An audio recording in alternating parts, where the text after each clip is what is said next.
Hi, it's Josh with Knapp Business Solutions Tax.pro. Wanted to take a minute to answer another frequently asked question that we get often.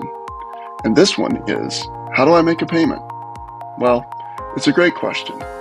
If it's to the state, you'll have to follow the instructions with your tax return or a local authority.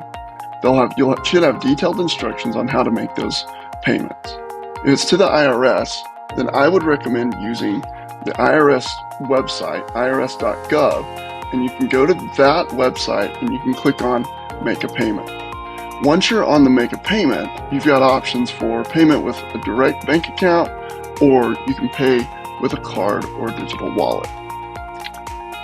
So, if you go to IRS.gov, it's not too bad at all to make that payment online electronically.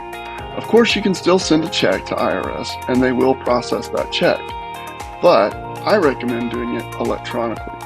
Electronically ensures that it goes directly to your account and we don't have to worry about the check getting lost in the mail or sending a check certified. If you've got other questions, please reach out. We're here to help. Thanks. Have a great day.